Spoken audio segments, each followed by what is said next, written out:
doesn't in this sense. If you can equate right with alignment and right with love, we'll go along with it. But often people would rather be right than feel good. In other words, our best analogy of this, Jerry and Esther, you see their monster bus out there in the parking lot. They didn't tow a car this time, but often for years they've been towing a car behind it.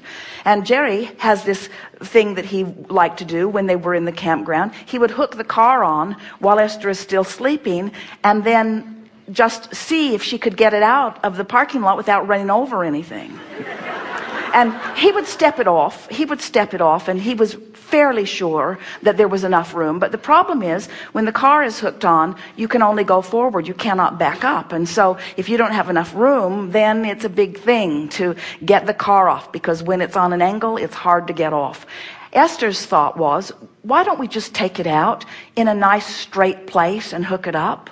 Why gamble with physics? Why not just be sure? And Jerry's answer was, because it's fun. And Esther's answer was, fun for you. Fun for you. I'm the one sweating bullets, trying not to run over anything or anyone. And so Esther is looking in her camera. She's in her rearview camera, and she sees the car is already hooked on. And she looks forward, and she can see that there's barely enough distance to turn the bus. And she looks over there, and there's a tree. And she looks over there, and there's a tree. And she knows that it's like threading a needle with this big monstrous machine. And then she thinks to herself, I hope we have to unhook. Because she would rather be right than for things to go well. Because there's a sort of competition about being right. In other words, being right. She got really good grades. She got every star on every chart that was ever offered in any competition. In other words, being right, being the best. In other words, you train yourself to strive for this kind of excellence in this comparison as you compare your sense against others, which makes them less right. Right? In other words, if you're the right one, then the other one has to be the wrong one. That's even more satisfying, isn't it? Tell me that I was right, but more important, tell me that you were wrong. And it's sort of a human experience that goes on, you see. So we've been trained into it? You've been trained to use your comparison against the experience of others, instead of comparing your alignment with who you are. And so the criteria we would not use as the criteria, is it true? And we would not use as the criteria, is it right? Because that can get you. We would use as the criteria, how does it feel? And but the true answer to that, and it's why your question is so brilliant, the true answer to that is, if it feels good, it is right. If it feels good, that means that the source, in other words, let's say you heard about somebody who did bad things and the world calls him a villain, but you see positive aspects in him, and when you do, you feel good. When you feel good, that means your inner being is agreeing with you.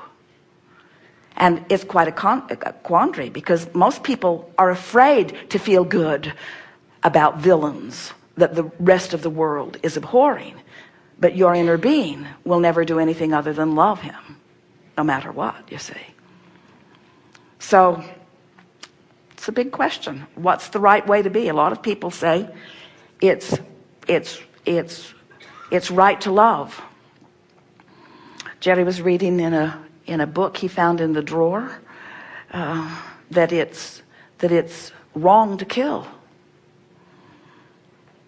How do you sort those things out? In other words, when you're measuring yourself against the beliefs of other people, how do you ever decide what's right? Is it the biggest group? Is it the loudest group? Is it the group with the most guns?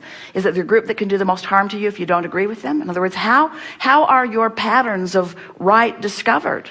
And we say most people are really screwy and upside down and all around from the true depth of rightness that they feel within them. And so we'll just tell you, it's right to love, and it's right to praise, and it's right to appreciate, and it's right to feel proud of yourself, and it's right to feel proud of other people. It's right to expect good things. And that's about it. Thank you.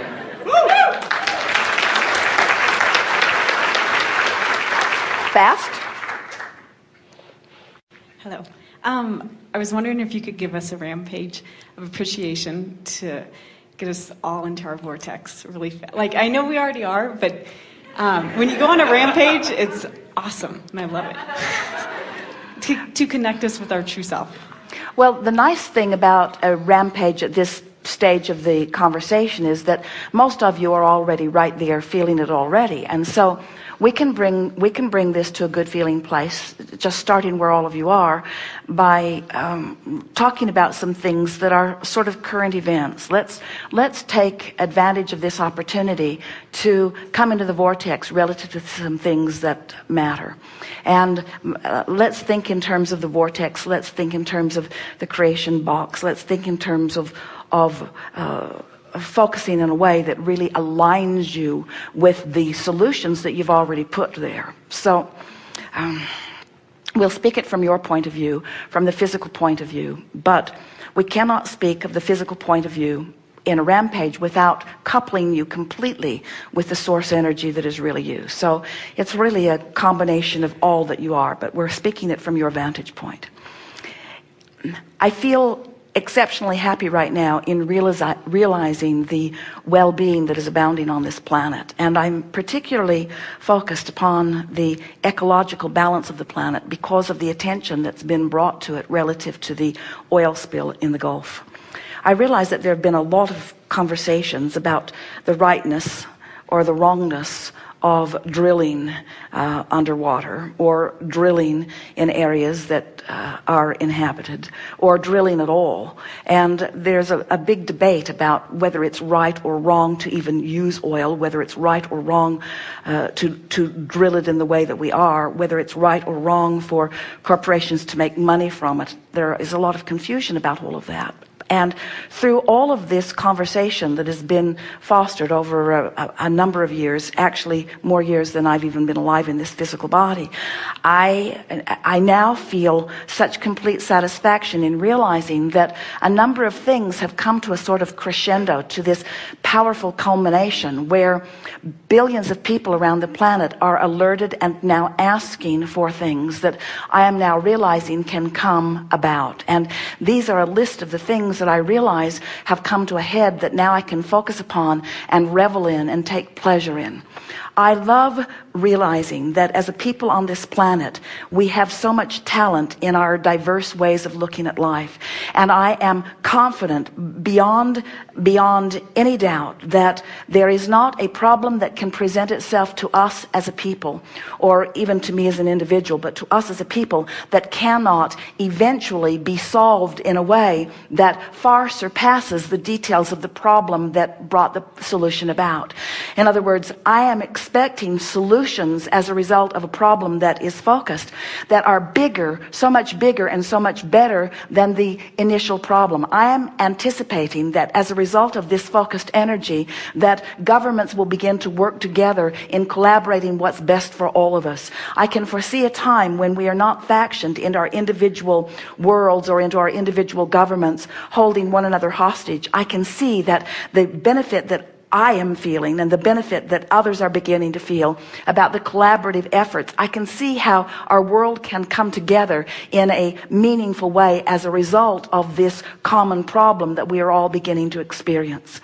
I can feel that the competitive nature of life is not a disadvantage but an advantage. But I can feel that in this competition, sometimes it's easy to get out of whack. And there's nothing like a global crisis to cause us to eventually, and we haven't come to that yet, eventually pull back from the pettiness of pointing out our differences and looking for every opportunity that we can to point out the rightness of our position while we are proclaiming the wrongness of another position. It's time for us to collectively acknowledge that we are collaborative inhabitants of this magnificent planet, where our dominant intent is to work together in a way of continuing the perpetuation of well-being on the planet rather than living in competition with one another. And I am so looking forward to this opportunity to find people coming out of the woodwork from all kinds of unforeseeable places with solutions and benefits, where finally we can come together and recognize that the solutions to the things things that matter to us can even come from places that we didn't anticipate them coming, and that there is good that can come from places that we'd carved off and only called bad places. I can see that this collaborative experience of this Gulf oil crisis can be a catalyst to bring us together collectively in terms of economics, in terms of ecology, and in terms of understanding the balance and the power of the diversity. I've been feeling for a while, we're speaking from your perspective, the advantage of the diversity of the beliefs and intentions that are present upon this planet today. And I can't think of anything that has ever happened that has the greater potential of causing people to lay down their prejudices and lay down their learned behavior of pushing against, and be able to see with their own eyes, through their own experience, the advantage of expecting good things to come from unexpected places. I'm happy to be alive in my physical body today. There has never been a time in all of physicality that is more conducive to a joyful life experience on planet Earth. It satisfies me to realize that because we have the potential of creating really big messes, we have the potential of creating really big solutions. And really big solutions is really big evolution, and really big evolution is really big satisfaction of the reason that we have all come forth in this time. I realize that none of us came forth in this time of high-flying intentions just to sort of muddle our way through. We are a powerful people who are collaboratively inhabiting this planet, and the potential for satisfying co-creative experience has never been greater. I love knowing about the vortex, and I love knowing that my emotions guide me to my alignment with it. And the most significant thing that I feel appreciation of in this very moment is the realization that not one other person has to be consciously aware of their vortex or of their inner being with whom they have the ability to align in order for me to have full alignment. And it is also exhilarating for me to realize that I can stand at a distance from any problem in full realization of the solution. And as I take joy in the pondering of the solution, I've contributed to this world in ways that those beating the drum of the problem will never be able to experience the satisfaction of co-creation. I love knowing that all really is well, and that no matter how it looks at any point in time or in a particular place, that the well-being is huge in relationship to the not well-being. I'm satisfied at what is taking place on this planet today. And from inside my vortex, from inside the vortex, where I commonly am, where I mostly am, where I chronically am, in concert with the wholeness of that which I am, I proclaim this time on planet Earth as the best time that has ever been, while I understand that it will get better with every day that comes forth. There is no reason for me to try to fix anything, because nothing needs to be fixed. And yet, as a solution seeker, I take great satisfaction in knowing that solutions are going to reveal themselves to me constantly. It satisfies me to realize that I now know enough that I can live the real time of the solution without needing to ponder the problem any longer. I can feel the satisfaction of all that has been lived before, and I feel that I am here in the time that has been talked about from the beginning of time. I am here at the time of awakening, the time when not all, but many will discover the power of alignment with who they really are. I would like to say to those who don't understand, it's going to be all right. And I would like to say to those who do understand, are we ever having a good time or what?